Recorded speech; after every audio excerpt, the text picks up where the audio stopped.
gereja kita pada hari ini adalah no copy.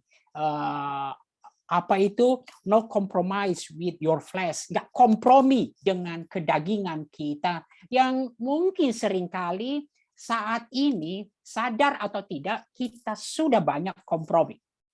Nanti saya akan sampaikan beberapa pandangan kita, apalagi teman-teman orang di Fakultas Hukum yang mungkin akan membela orang yang umpamanya berkata bahwa loh, apa hubungannya, nggak membawa kerugian ke orang lain kok, itu urusan pribadi dia.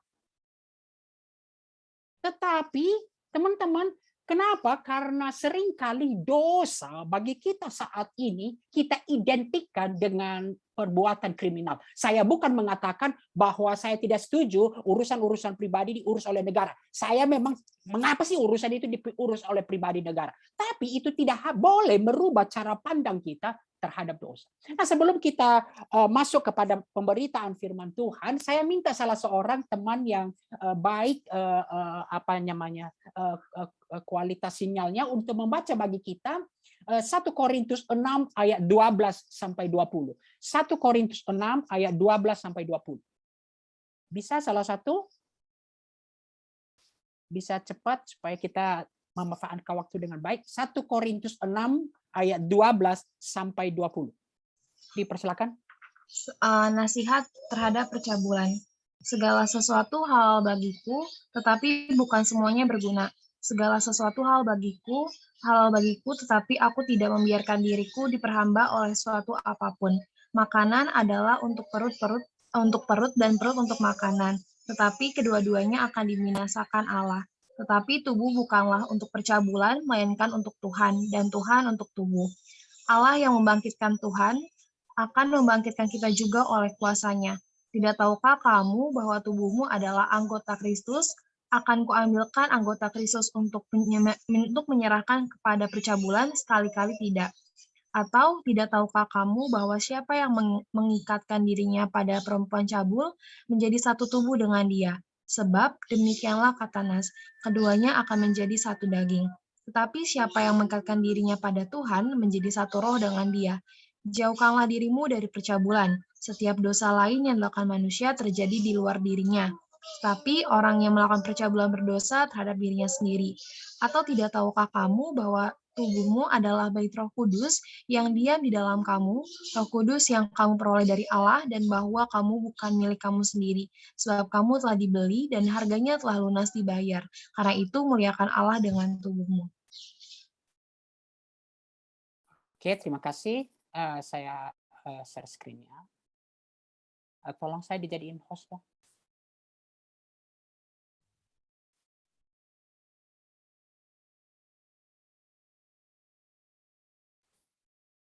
Oke, teman-teman, saya awali seperti saya katakan tadi.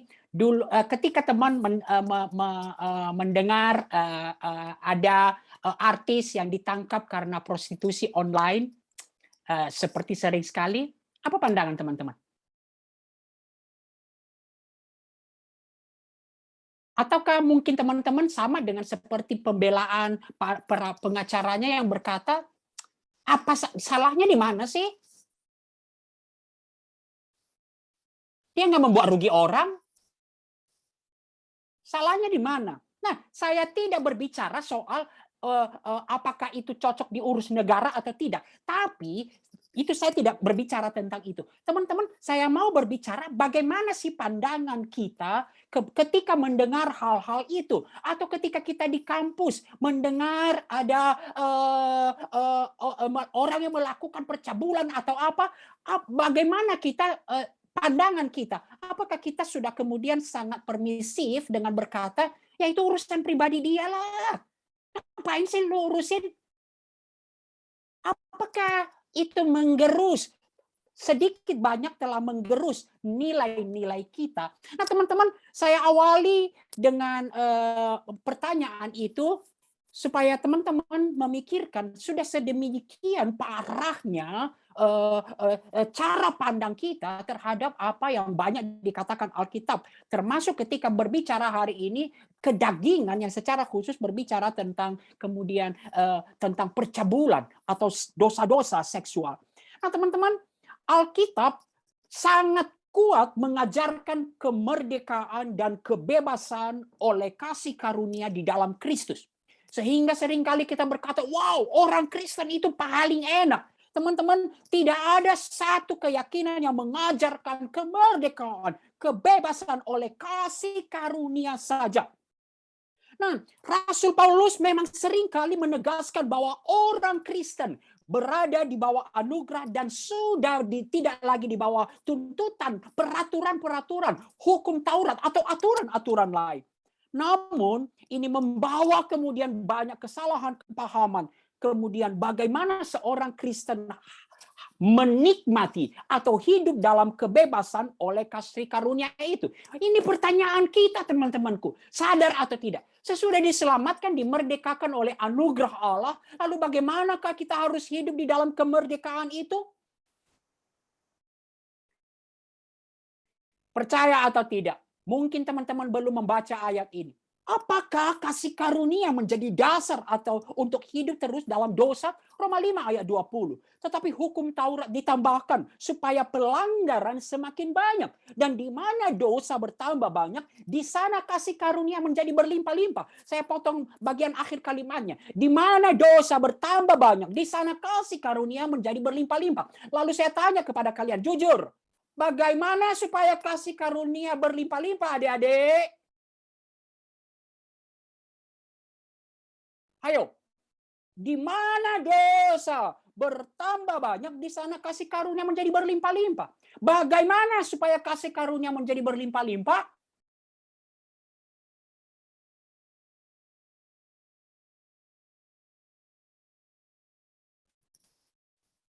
Mungkin kita pikir, ini hanya Bang Niko nih yang memutarbalikkan. Enggak, teman-teman, itu sudah pertanyaan sejak dari manusia. Dan tanpa sadar mungkin kita lakukan dalam kehidupan kita. Kita bermain-main dengan apa yang namanya anugerah Allah.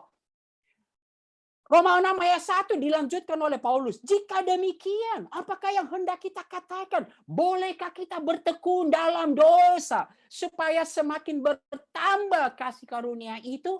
Dan langsung dijawab oleh Rasul Paulus. Sekali-kali tidak. Bukankah kita telah mati bagi dosa? Bagaimanakah kita hidup di dalamnya? Saya berikan beberapa terjemahan. GBP mengatakan, what a ghastly thought. Itu pikiran setan kamu berpikir seperti itu. Tapi, teman-teman, bukankah kita berpikir seperti itu? Lalu kita masuk kepada Galatia.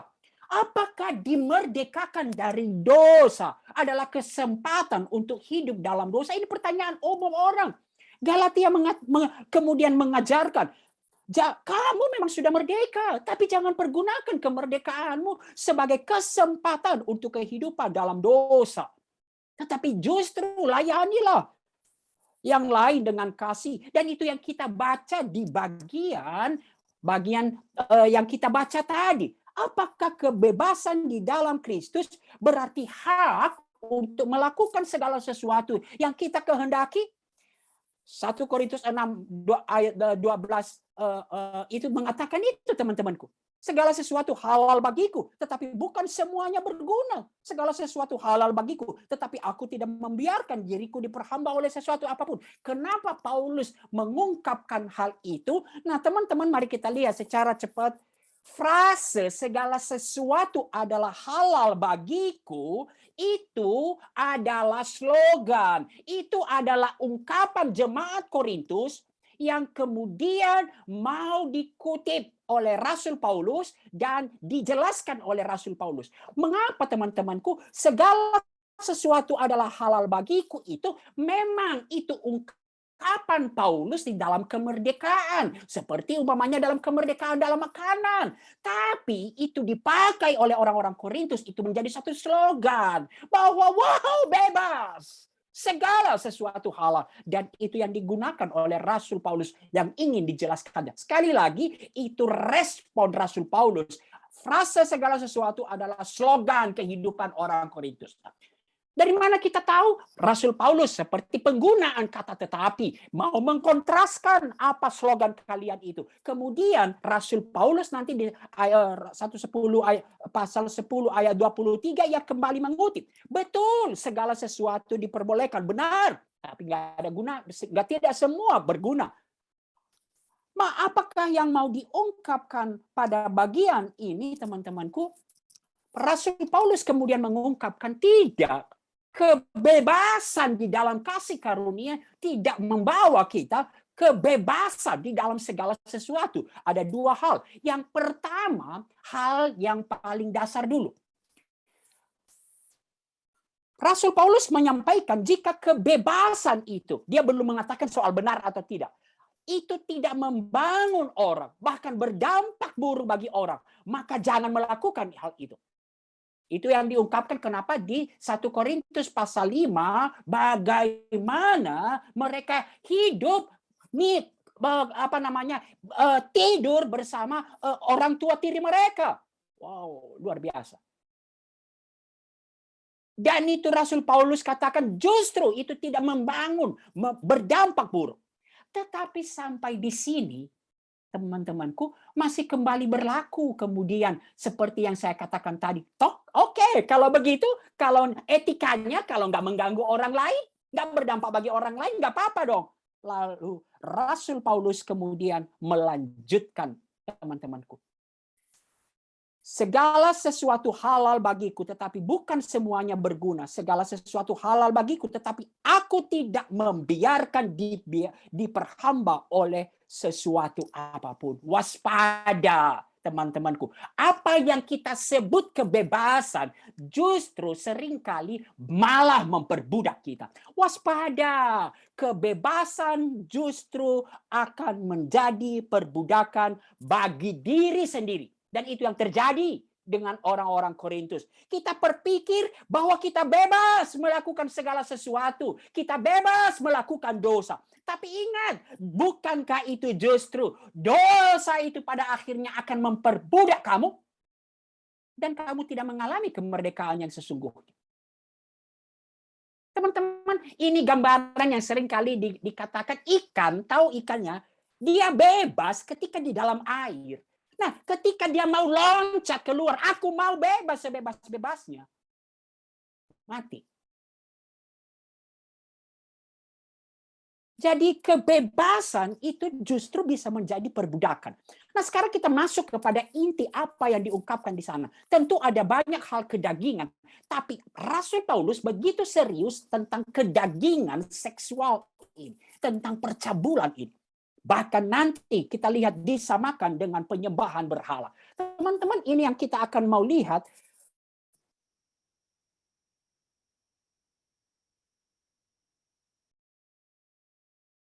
Begitu ya, itu percabulan. Dari sanalah kemudian nanti pornografi. Itu sampai teman-temanku berapa kali diungkapkan. Dan dalam 1 Korintus ayat 5 dan 6 ini sampai 14 kali pengungkapan kata itu. Nah, teman-teman, apa itu percabulan? Seringkali kita pikirkan percabulan itu hanya berbicara tentang persetubuhan, perzinahan. Tapi kata ini kemudian, kalau kita lihat, ini saya kutip beberapa dictionary Alkitab, teman-temanku. Wow, kata itu kemudian mungkin cocok seperti a broad range of sexual sins. Semua yang menyangkut dosa seksual. Dan bukankah Yesus mengatakan itu? Apa sih yang disebut zina? Oh, zina bukan hanya kamu pikir ketika melakukan persetubuhan, tetapi kamu telah melakukan zina bahkan ketika kamu melakukannya dalam pikiran.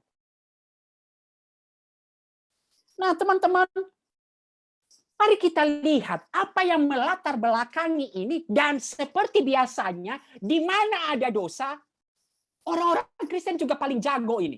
Di sana ada rasionalisasi, tahu ya, pembenaran. Rasionalisasi, pembenaran. Nah, pembenaran yang paling umum sih di kita ya, namanya juga manusia. Nah, itu makanya saya sengaja memberikannya di bagian akhir soal fakta ini, karena Itu paling umum. Namanya juga manusia. Nah, teman-teman, yang pertama ada satu kesalahpahaman yang pertama-tama adalah kesalahpahaman tentang apakah yang kemudian disebut kemerdekaan Kristen. Itu pertama. Kemerdekaan tidak berarti bebas sebebas-bebasnya. Ketika kita bebas sebebas-bebasnya, maka itu justru kita memperbudak diri pada dosa itu sendiri. Lalu kemudian rasionalisasi yang kedua adalah pada percabulan itu disamakan dengan makanan. Kesalahpahaman tentang tubuh ini. Teman-temanku, ketika mempersamakan percabulan dengan makanan, itulah di ayat 13 dan 14. Jika semua hal, jika makanan untuk perut untuk makanan, dan semua akan dibinasakan. Apa artinya? Semua makanan tubuh kita ini, maka tidak penting, tidak berdampak pada kekekalan. Itulah konteks mereka. Sama toh rasa lapar kita, lalu disamakan kemudian keinginan terhadap makanan dan perut tidak berdampak pada kekekalan. Maka dengan demikian, bukankah keinginan terhadap seks, terhadap tubuh yang juga sama seperti keinginan makanan, keinginan tubuh, itu juga tidak berdampak pada kekekalan? Bukankah rasa lapar dan hawa nafsu seksual sama-sama berasal dari keinginan materi dari diri manusia? Dan kemudian Rasul Paulus memberikan satu jawaban konsep yang sangat penting. Dan ini nanti akan menjadi dasar. Bagaimana kita memikirkan percabulan. Hari ini teman-temanku, saya betul-betul sangat mendasar. Saya tidak akan bicara bagaimana, apa dampaknya secara psikologis, kemudian secara material, kalau nanti terjadi aborsi, saya tidak akan membahas itu. Kenapa? Kalau hal-hal seperti itu kita ditakutkan akan hal itu, maka kita katakan oke, kalau nggak ketahuan, kalau nggak ada dampaknya, kalau nggak hamil boleh dong. Tapi Alkitab berkata, no, jangan samakan dengan makanan, berbeda sekali. Teman-temanku, dikatakan betapa berharganya tubuh ini. Betapa berharga tubuh ini. Yang pertama diungkapkan, tubuh adalah untuk Tuhan. Jadi mengungkapkan tubuh itu berharga sekali. Tubuh adalah untuk Tuhan. Sejak awal kita diciptakan tanpa satu pemisahan. Gambar Allah, dan gambar Allah itu mencakup tubuh manusia. Dan sejak awal tubuh adalah untuk Tuhan. Kita diciptakan sebagai gambar Allah untuk tujuan memuliakan Tuhan. Itu seharusnya. Apapun dia. Tentu tubuh akan masuk kuburan. Tapi ketika masih hidup, ketika kita diberikan kehidupan, tubuh adalah untuk Tuhan. Itulah tujuan penciptaan manusia gambar Allah. Dan gambar Allah tidak hanya berbicara soal roh, soal jiwa, tapi menyangkut tubuh. Tapi hal yang lebih serius lagi. Di sini dia, tubuh bahkan tidak hanya berbicara kesementaraan. Kedua, Tuhan untuk tubuh. Bayangin.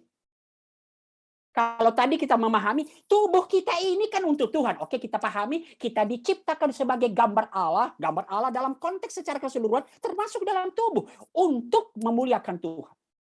Tapi yang kedua, Tuhan untuk tubuh, berharga banget tubuh. Nah, ada dua alasan yang diungkapkan Tuhan untuk tubuh. Ketika Tuhan Yesus Kristus yang adalah Allah menjadi manusia dan menebus kita, apakah dia hanya menebus roh atau jiwa kita? Enggak, dia menebus tubuh kita. Dan untuk menebus tubuh kita, nanti kita lihat, Allah mengambil tubuh soma manusia.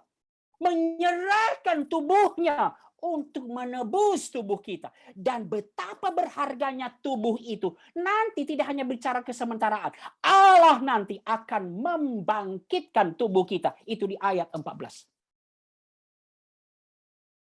Wow, dari sini aja teman-teman. Hargai tubuhmu. Pertama, tubuh adalah untuk Tuhan. Tapi bayangkan, Tuhan untuk tubuh. Mengapa Tuhan menjadi manusia? Mati di kayu salib untuk tidak hanya berbicara menebus jiwa dan roh kita, menebus tubuh kita, dan itu akan dibuktikan ketika nanti tubuh kita akan dibangkitkan dalam tubuh kemuliaan. Lalu kemudian Rasul Paulus kemudian mengungkapkan 3 alasan yang begitu kuat dan digunakan dalam retoris. Ketika Rasul Paulus mengungkapkan, no, tubuh itu begitu penting. Tubuh itu begitu berharga. Tubuh itu begitu mulia. So, apa implikasinya dengan percabulan? Sekarang mari kita lihat. Rasul Paulus 3 kali menggunakan tidak tahukah kamu? Apa artinya? Ini penegasan. Kembali mengungkapkan, teman-temanku, seringkali kita dalam kejatuhan dalam dosa, berbicara tentang percabulan, kita banyak rasionalisasi. Kita udah tahu. Dan Rasul Paulus, gaya Rasul, enggak tahukah kamu? Berarti kamu udah tahu dong. Yang pertama, tidak tahukah kamu tubuhmu adalah anggota Kristus? Nah teman-teman, ini berbeda kalau kita dikatakan kita adalah anggota tubuh Kristus. Beda ya. Ini itu berbicara tentang kalau kita adalah 1 Korintus 12. Kita adalah anggota tubuh Kristus, itu berbicara persatuan, persekutuan, komunitas orang percaya gereja. Tapi ini berbicara secara individu. Tubuhmu, tubuh Niko, tubuh Yulita, Yen, tubuh siapa, Vina. Tubuhmu anggota Kristus. Tubuhmu itu anggota Kristus. Nah, tubuh kita sebagai anggota Kristus itu dari mana kita memahaminya? Dalam kebangkitan, tubuh kita dipersatukan dengan tubuh Kristus. Sehingga kebangkitannya kelak akan menjadi dasar kebangkitan nanti sempurna, tapi mulai dari sekarang kebangkitan tubuh kita. Ini alasan kuat. Nanti ketika kita memahami, lalu bagaimana dong lolos dari percabulan ini? Bukankah bagian yang menyatu dengan tubuh kita, nafsu ini? Teman-teman ingat, tubuh kita anggota tubuh Kristus. Kita sudah dipersatukan dengan tubuh Kristus, dan kebangkitannya menjadi dasar kebangkitan tubuh kita sejak dari sekarang. Maka ini dia. Ketika kita melakukan percabulan dalam bentuk apapun, saya kutip satu komentari, unite us, kita mempersatukan tubuh kita dengan pihak cabul. Wow, teman-teman, ini begitu tajam. Dari sinilah kita memahami kenapa percabulan disamakan dengan penyembahan berhala. Apa sih penyembahan berhala? Penyembahan berhala, kamu duakan Kristus, duakan Allah untuk mengikat diri pada pihak lain. Tubuh kita ini anggota Kristus. Dan ketika kita melakukan percabulan, kita menjadikan tubuh kita anggota dari percabulan. Yang kedua, wah ini lebih makin dalam lagi. Tubuhmu telah diikatkan dengan Kristus. Nah teman-teman, ini berbicara suatu hal yang begitu agung, covenant. Tubuhmu telah diikatkan dengan Kristus.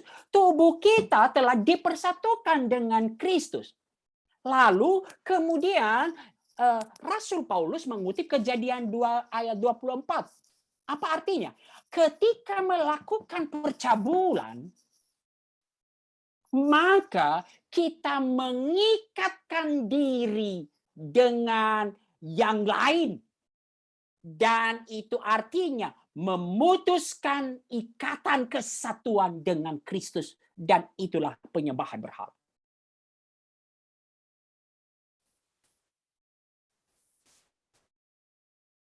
Jadi berbicara percabulan, teman-temanku, itu kalau konsep di dalam pernikahan, maka sama teman-temanku. Kalau konsep pernikahan yang dilembagakan oleh Allah, maka kesatuan suami istri tidak dianggap percabulan. Tetapi kesatuan suami istri terjadi di dalam kesatuan kita dengan Allah. Bahkan kesatuan suami istri itu, ketika satu suami istri, itulah dalam perlambangan kesatuan Kristus dengan umatnya. Tetapi di dalam percabulan, itu namanya perselingkuhan. Ketika kita melakukan percabulan dalam bentuk apapun, maka ikatannya sama. Artinya kita melakukan, kekuatan ikatannya sama. Kita mengikatkan diri kepada pihak lain dan memutuskan ikatan dengan Kristus. Dan itulah penyembahan berhala. Nah teman-teman, itu yang diungkapkan di ayat mulai ayat 16 sampai 17. Tidak tahukah kamu bahwa siapa yang mengikatkan diri pada perempuan cabul, satu tubuh dengan dia. Padahal kita satu tubuh dengan Kristus.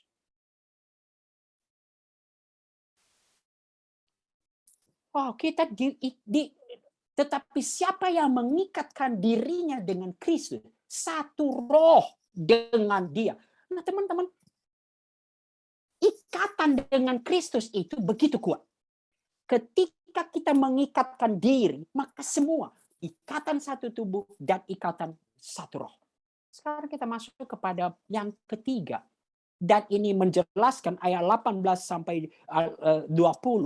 Kenapa kemudian diungkapkan bahwa dosa percabulan itu adalah dosa di dalam diri. Teman-teman, ini dia. Tubuhmu adalah bait Roh Kudus. Saya nggak tahu teman-temanku, orang-orang Kristen menyadari ini nggak ya? Bahwa ketika mengaku Yesus Kristus sebagai Tuhan, Roh Kudus, Roh Kudus dikaruniakan untuk berdiam, tinggal dalam diri kita. Dan ini mengungkapkan status kepemilikan tubuh kita. Bukan lagi milik kita, tetapi milik Allah, termasuk tubuh kita. Dan kembali diungkapkan, hey, betapa berharga sih bagaimana Roh Kudus diam di dalam diri kita. Bagaimana mungkin Roh Kudus diam dalam diri kita sebegitu berharga? Karena kamu dibayar dengan harga yang sangat mahal, yaitu Kristus sendiri. Teman-teman, saya coba menyimpulkan kemudian dalam beberapa kutipan yang saya lakukan. Urusan percabulan ini kemudian tidak hanya apa yang diungkapkan Rasul Paulus bukan soal interaksi fisik semata. Tetapi seturut Kejadian 2 ayat 24, relasi seksual menyatukan tubuhnya dengan perempuan cabul seperti dalam ikatan pernikahan. Maka teman-teman, urusan penggunaan badan menjadi urusan yang permanen dan serius sekali. Sebab menyangkut identitas orang percaya di hadapan Tuhan, yaitu tubuh orang percaya yang adalah bait Roh Kudus dan berfungsi memuliakan Tuhan. Dosa percabulan akan mendatangkan efek yang lebih besar dan permanen. Sebab dosa itu melibatkan tubuh, soma, yang secara internal sudah diikatkan dengan Kristus dan adalah bait Roh Kudus.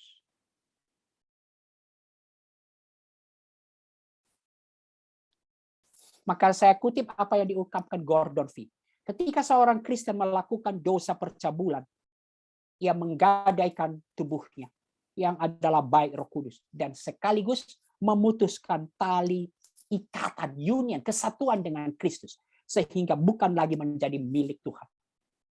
Pada saat yang bersamaan ia sebetulnya mengikatkan diri pada pelaku cabul. Dengan demikian percabulan menjadi dosa yang sangat khusus karena melibatkan tubuh dan seluruh keberadaan seseorang termasuk jiwa dan rohnya yang sudah dipersatukan dengan Tuhan dan sekarang diikatkan dengan orang lain. Nah, teman-teman, mungkin teman-teman berkata itu kan bicara persetubuhan, Bang.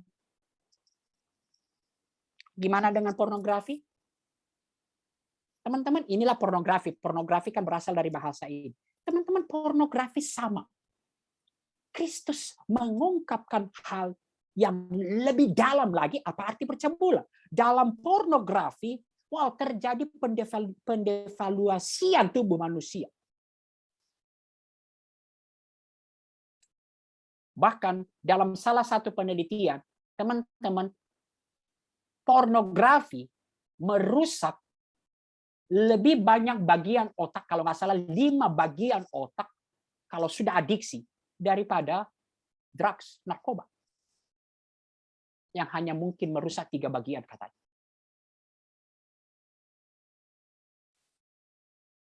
Sehingga seorang teolog berkata, bila perilaku penyimpangan seksual pornografi dianggap bukan dosa porneia, maka teman-teman, kita telah meminimalkan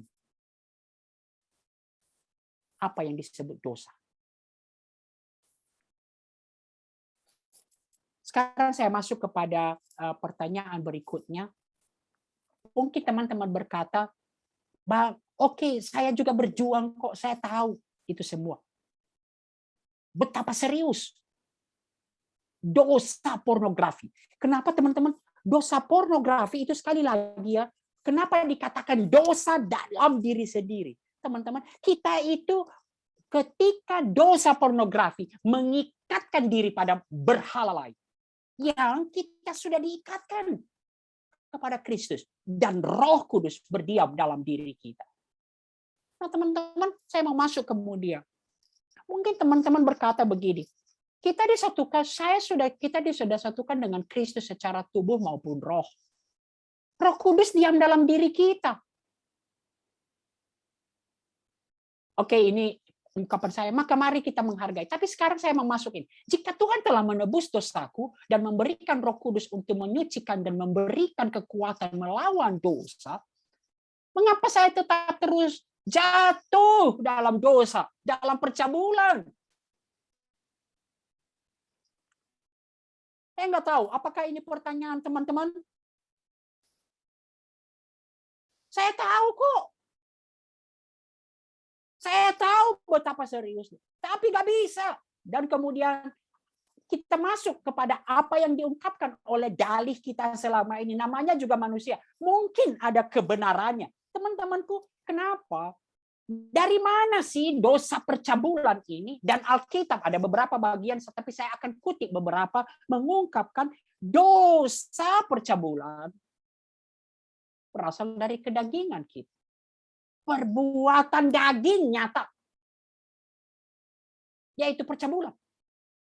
Dan kembali, betapa seriusnya dosa ini dikatakan terhadap semua ini. Bahwa hal-hal yang melakukan demikian tidak akan mendapat bagian dari kerajaan Allah. Nanti teman-teman kalau dalam diskusi, umpamanya suatu saat kita diskusi, jangan pertentangkan ini dengan, loh bukankah kita sudah diselamatkan, bagaimana kalau melakukan ini tidak masuk kerajaan Allah. No, ini ungkapan yang mengungkapkan bahwa, teman-temanku ya, yang hidup di dalam percabulan adalah orang-orang yang tidak mengenal Allah. Orang-orang yang tidak mendapat bagian dalam kerajaan Allah. Hei, bagaimana kamu orang-orang yang menyebut diri orang percaya masih hidup di dalam percabulan?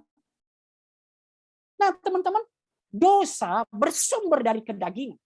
Penggunaan kata daging, sarx itu berarti merujuk natur kita yang sudah dirusak oleh dosa. Semua kita manusia sudah dirusak oleh dosa. SARS merujuk pada natur manusia, melibatkan tubuh, hati, dan pikiran. Atau teman-temanku, dalam ungkapan Roma 7, ini ungkapan kita. Jadi sekaligus ini menjadi penghiburan bagi kita. Tapi jangan berhenti di sini. Teman-teman, ini hukum dosa. Dosa yang berdiam dalam diri kita. Wow, Rasul Paulus dalam Roma 7 itu berkali-kali menggunakan istilah terminologi ini. Hukum dosa, tubuh maut, natur berdosa, dosa yang ada dalam aku, dosa, hukum dosa. Maka itulah ungkapan yang paling terkenal. Ketika aku mau melakukan yang baik, yang jahat yang ada pada aku. Teman-temanku, udah berapa kali lingkarin kalender berhenti pornografi? Tapi kenapa ditarik terus ke sana? Nah, mari kita lihat, sadari kebenaran ini.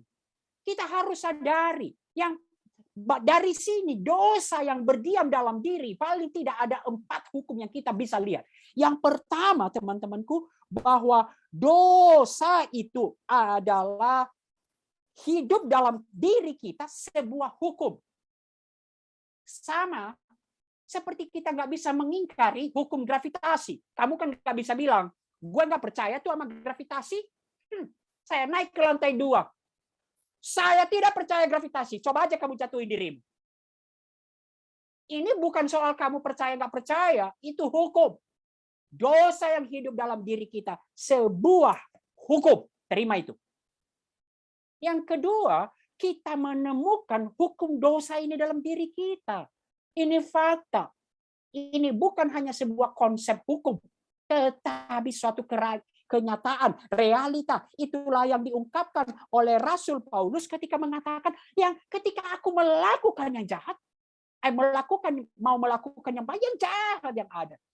Dan justru itu dia ketiga, kita menemukan hukum dosa ini pada saat kondisi kita yang terbaik. Atau artinya apa? Teman-temanku, seringkali kita memikirkan bahwa kita yang jatuh, orang-orang yang jatuh dalam dosa adalah mereka yang tidak memikirkan hal-hal yang kerinduan, keinginan yang baik. No. Itulah ungkapan Rasul Paulus. Dan sadari hukum dosa ini tidak pernah berhenti bekerja. Apa artinya? Hukum dosa dan maut terus-menerus berperang melawan keinginan orang percaya untuk menyenangkan Allah.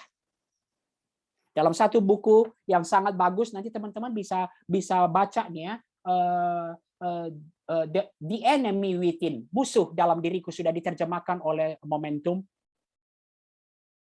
Wah, bagus sekali teman-temanku. Diungkapkan di sana. Jangan sadari kekuatan dosa. Teman-teman waspada.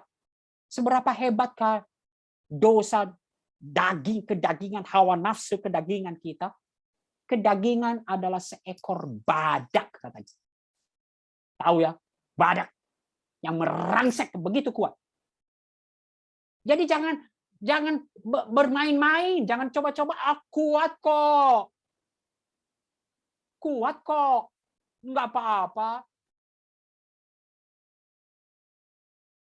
Kedagingan tahu bagaimana memakan seekor gajah. Teman-teman, bagaimana caranya menghabiskan makan seekor gajah?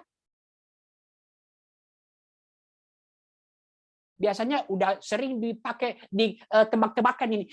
Jangan nggak makan semua, makan pelan-pelan, lama-lama habis. Teman-teman, kedagingan mengenakan jas dan gaun pesta. Dosa, termasuk dosa percabulan, tidak pernah datang dalam seperti tampang monster yang akan menghancurkan kita. Tapi begitu merayu kita bahwa begitu baik, nggak apa-apa kok. Kedagingan merubah dosa menjadi hewan kesayangan. Apa artinya? Inilah adiksi. Tahu ya, yang punya hewan kesayangan pasti tahu. Waktu baru-baru sebel banget tuh sama binatang-binatang. Tapi kalau sudah menjadi hewan kesayangan, kadang ya hewan kita sakit aja, mungkin kita jauh lebih sakit menderita daripada ketika mendengar teman kita yang lain sakit. Apalagi kehilangan hewan kesayangan. Kedagingan membesarkan kepala dan mengecilkan hati. Wow, kedagingan membuat kita melakukan diri sendiri, dan kedagingan adalah kucing yang mencuri lidah kita. Wah, kita akan begitu pintar untuk merasionalisasi, melakukan pembenaran. Lalu pertanyaannya kemudian teman-temanku, seperti ungkapan Rasul Paulus yang sebelum akhir dari Roma 7. Aku manusia celaka. Siapa yang akan melepaskan aku? Kita bisa lepas gak sih dari masalah percabulan ini, hawa nafsu ini? Dan kita tahu, kalau kita tidak bisa lepas, kita nggak mungkin lepas, maka bohong semua apa kata Alkitab ketika mengatakan kepada kita supaya jangan hidup dalam percabulan. Teman-teman, mari kita lihat. Nah, ini dia. Ini tidak boleh jadi alasan. Hukum dosa kedagingan adalah memang seekor badak yang sangat kuat. Namun, grace is greater. Kasih karunia jauh lebih besar. Dan ini menjadi dasar orang percaya untuk tidak seharusnya menyerah. Lalu apakah kemudian teman-temanku grace is greater itu saya simpulkan dua. Tadi sebenarnya sudah diungkapkan. Yang pertama, kita sudah dipersatukan di dalam Kristus. Maka kita terus mempunyai kesadaran ini. Roma 6 mengatakan, kalau kita sudah dipersatukan dengan Kristus, apa yang sudah dipersatukan dalam kematian, maka ketika Kristus bangkit, kita juga satu, kita bisa dibangkitkan untuk bisa hidup bagi Allah. Yang kedua, Roh Kudus berdiam dalam diri kita. Teman-teman, Roma 8 ayat 11 ini loh. Roh Kudus yang sama, yang punya kuasa membangkitkan Yesus dari antara orang mati, adalah Roh yang mendiami dalam diri kita. Sanggup menghidupkan juga tubuhmu yang fana itu. Lalu aplikasinya bagaimana, teman-temanku? Yang pertama tentu masih secara cara pandang kita. Mari kita hidup dengan terus berpusat kepada Kristus. Ini bagian kita. Disiplin bergantung anugerah Allah dalam menanggalkan semua beban. Mari mata tertuju kepada Allah, tertuju kepada Yesus. Di bagian lain diungkapkan, Yesus pernah mengalami seluruh pencobaan, seluruh kelemahan-kelemahan kita. Maka kalau kamu datang, godaan datang, hampiri dong tahta kasih karunia-Nya. Supaya kamu menerima rahmat dan menemukan kasih karunia untuk mendapatkan pertolongan pada waktu ini. Persoalannya, teman-teman, pada waktu godaan datang, kemana kita?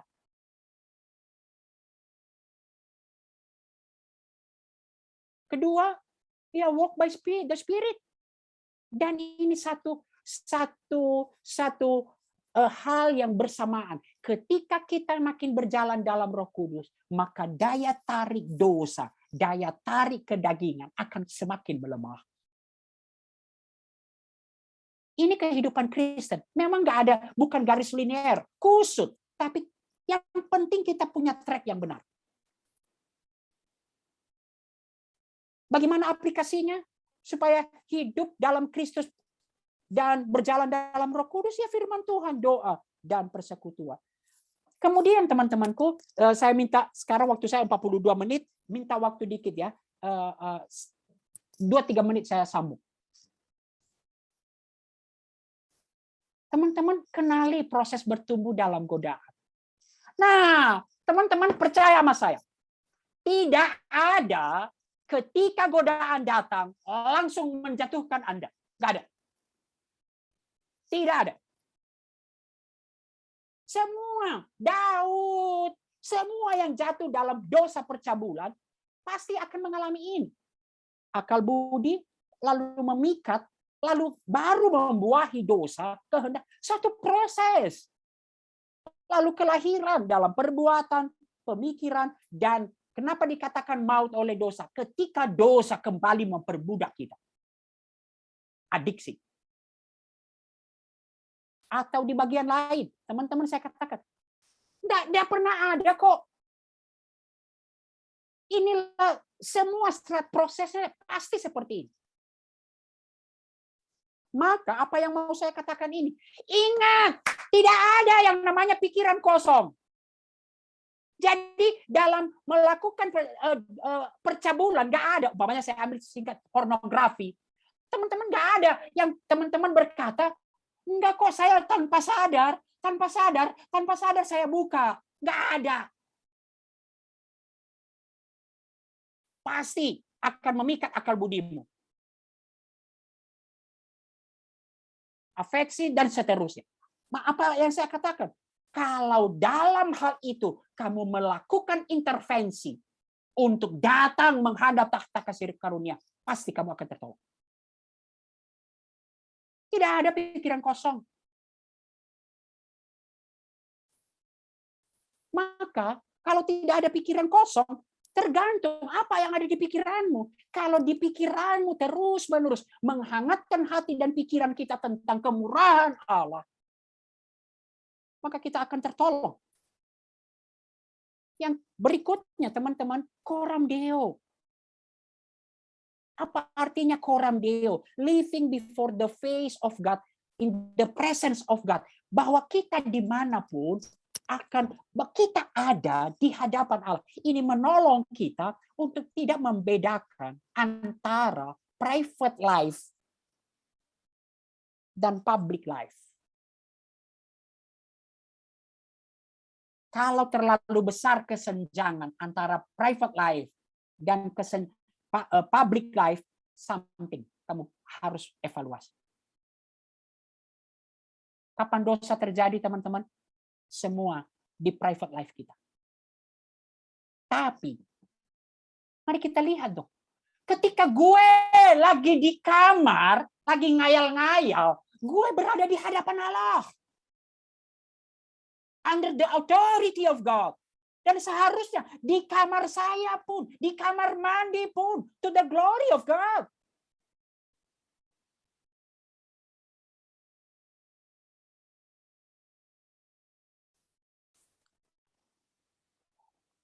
Terus tidak lagi merencanakan dosa. Kalau jatuh, bangkit. Seperti orang berjalan, saya sudah beberapa kali memberikan ilustrasi ini. Teman-teman, jangan lagi merencanakan, jangan merasa, enggak kok, saya kuat, enggak.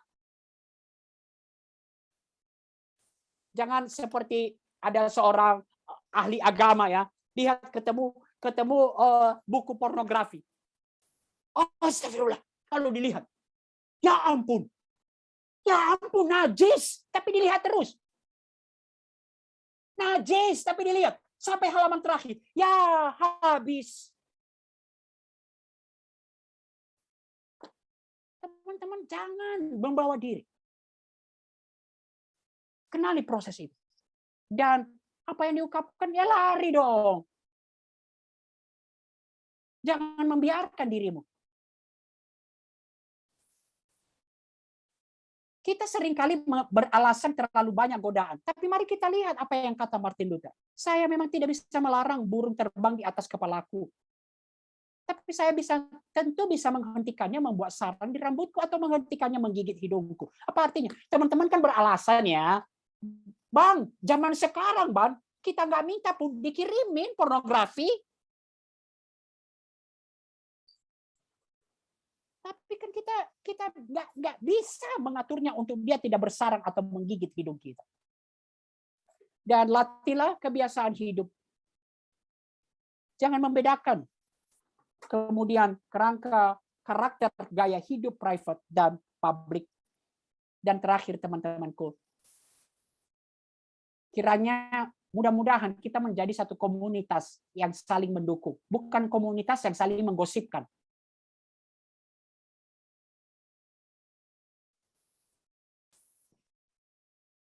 Teman-teman, kembali kepada pertanyaan awal saya tadi. Kalau teman-teman mendengar hal-hal seperti itu, apa sih pandangan teman-teman? Ini bukan soal itu diurus negara atau tidak ya. Saya tidak sedang berbicara itu. Tapi apakah kita sudah mempunyai pandangan yang begitu permisif? Badan-badannya dia, hidup-hidupnya dia, dan mungkin juga ke kita. Sejauh nggak saya mengganggu orang lain, ngapain lu urusin? Gimana kita memandang? No kopi hari ini. Gak kompromi. Teman-teman ingat, tubuh kita begitu berharga. Tubuh kita begitu berharga. Dan untuk menebus tubuh kita, apa tandanya tubuh kita begitu berharga? Kristus mati untuk tubuh kita. Nanti kelak akan dibangkitkan. Dan saat ini Roh Kudus diam dalam tubuh, dalam diri kita. Ada banyak orang kemudian, teman-temanku, mengapa sih kita mencari rasionalisasi? Kepuasan. Tetapi akhirnya kemudian teman-temanku saya tulis seperti ini. Seperti ungkapan Yesus kepada perempuan Samaria. Tetapi barang siapa minum air yang akan kuberikan kepadanya, ia tidak akan haus untuk selama-lamanya. Sebaliknya air yang akan kuberikan kepadanya akan menjadi mata air dalam dirinya, yang terus-menerus memancar sampai kepada kehidupan yang kekal. Maukah kau memilih mengakhiri pencarianmu akan kepuasan hidup, secara khusus dalam percabulan, pornografi,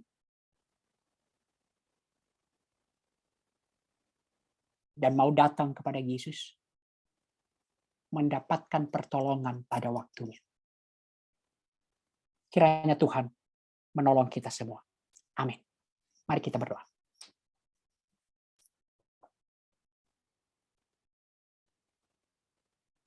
Ya Tuhan, kami sadar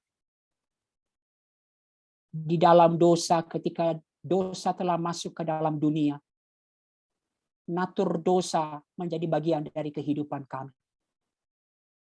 Kedagingan yang seumur hidup kami akan terus berperang melawan kerinduan kami ya Tuhan untuk hidup bagi Allah. Namun terpujilah Allah. Allah begitu menghargai tubuh kami. Kami dijadikan anggota Kristus. Tubuh kami diikatkan, dipersatukan dengan Kristus. Dan di dalam diri kami, termasuk tubuh kami, berdiam Roh Kudus. Kiranya kami mempunyai satu pandangan yang sama. Begitu menghargai tubuh kami, sehingga kami tidak akan pernah menggadaikannya, melacurkannya, mengikatkannya pada bentuk percabulan apapun. Tolong kami ya Tuhan, agar kesatuan kami dengan Kristus, Roh Kudus hidup di dalam kami, menjadi kepuasan, menjadi sukacita, menjadi damai sejahtera yang tidak akan pernah tergantikan oleh bentuk percabulan apapun. Tolong kami yang lemah ini ya Tuhan, di saat-saat kami sendiri, di saat kami jatuh, ingatkan kami ya Tuhan akan betapa besar kasih karunia Allah. Grace is greater. Kasih karunia jauh lebih besar dari dahsyatnya dosa. Terpujilah Engkau ya Tuhan, dalam nama Yesus kami berdoa. Amin.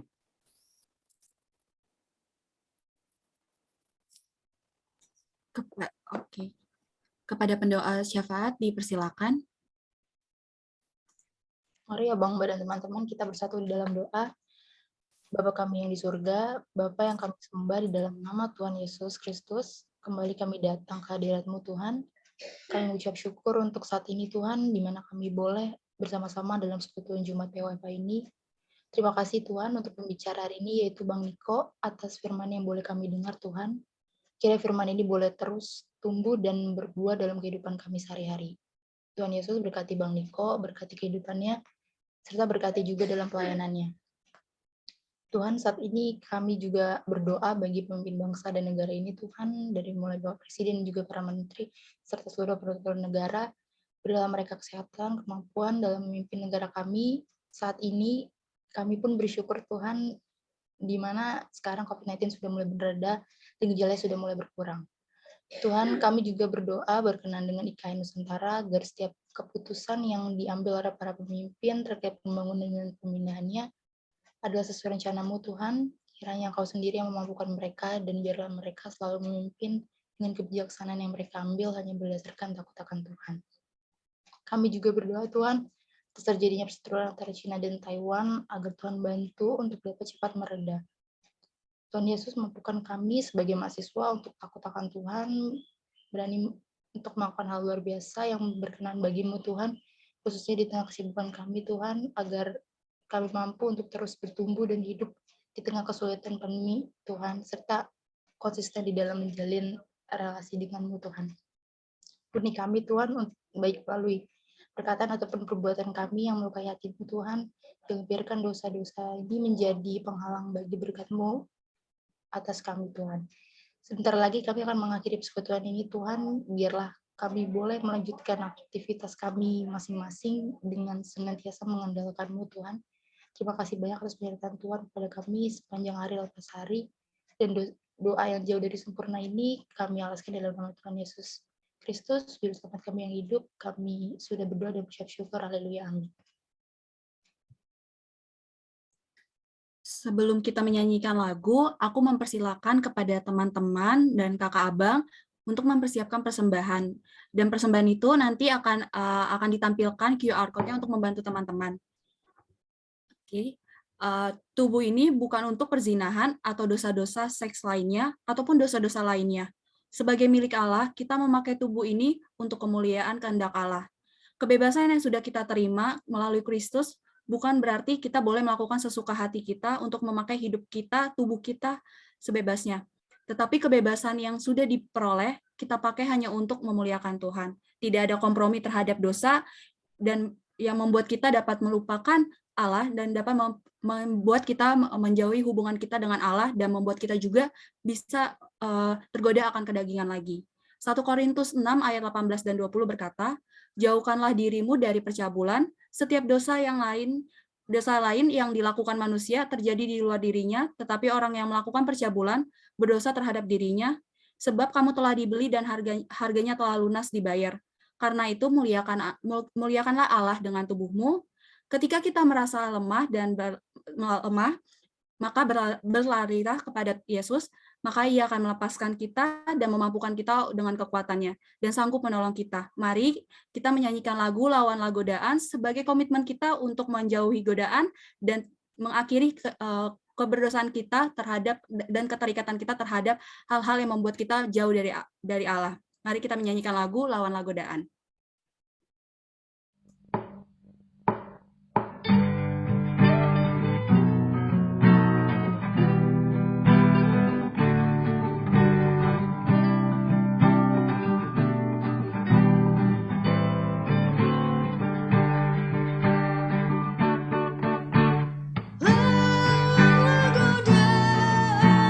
Selalu bertekun, tiap kebenaran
kepada Bang Niko, dipersilakan untuk tutup dalam doa. Oke, teman-teman, bagian akhir apa yang mau saya ungkapkan, no copy hari ini, no compromise with your flesh. Tidak berbicara kita sedang berbicara hukum moral. Kita menjadi lebih baik. Tapi satu kesadaran, siapa kita? Tubuh kita. Dan kiranya itu menolong kita untuk terus dibaharui di dalam Kristus. Sekali lagi, jauh-jauh daripada hukum moral. Sadari terus, aku sudah dipersatukan dengan Kristus. Roh Kudus ada di dalam diriku. Mari kita berdoa.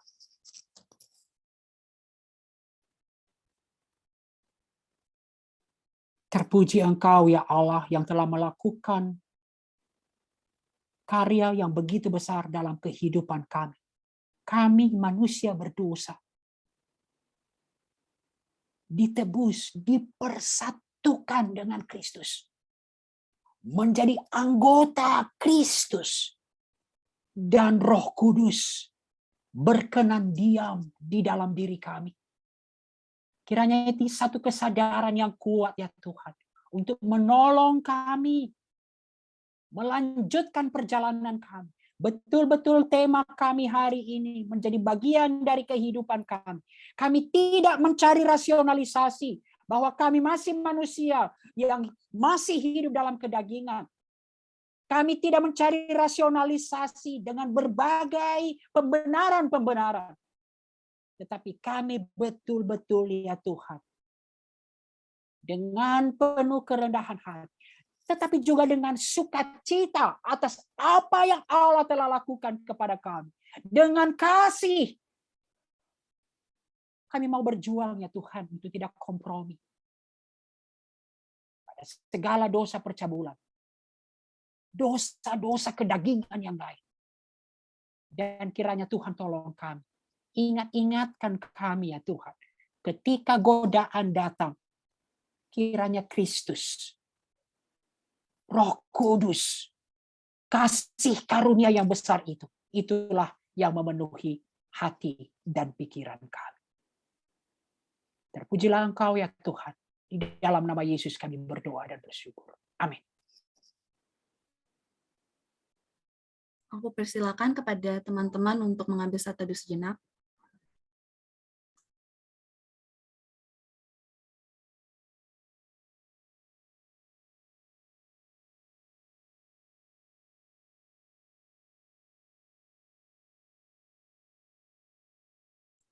Selanjutnya aku kembalikan kepada pengurus.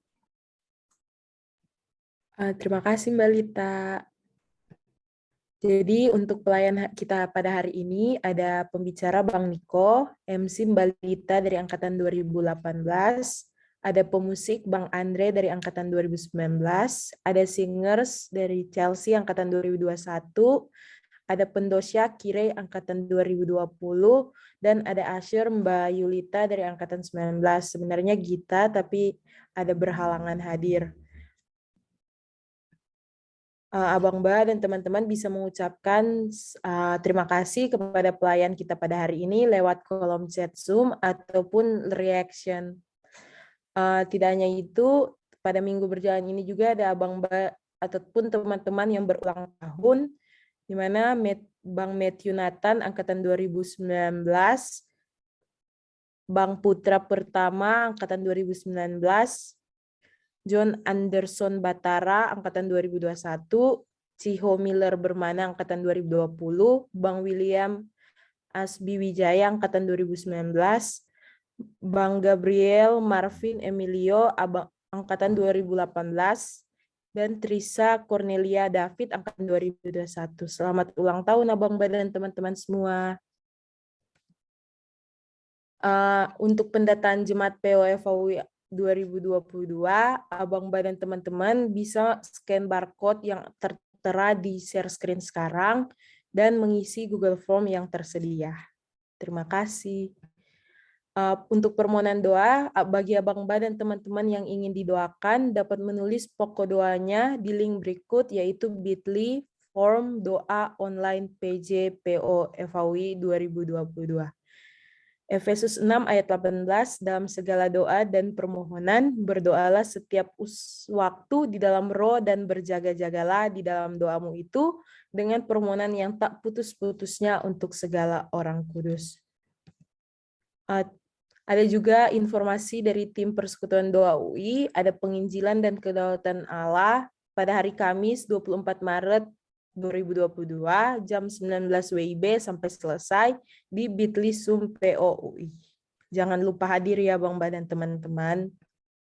Tidak hanya itu, ada juga sosial media POFAUI, di Instagram ada POFAUI, di IG, di Line juga ada @412TNSTI, di Twitter ada PO_FAUI, Facebook ada Persekutuan Oikumene FAUI, dan yang paling baru ada YouTube POFAUI. Jangan lupa di-follow ya Bang Ba dan teman-teman. Itu aja, selamat hari Jumat. Jangan lupa datang di PJ selanjutnya. Tuhan Yesus memberkati. Bagi Abang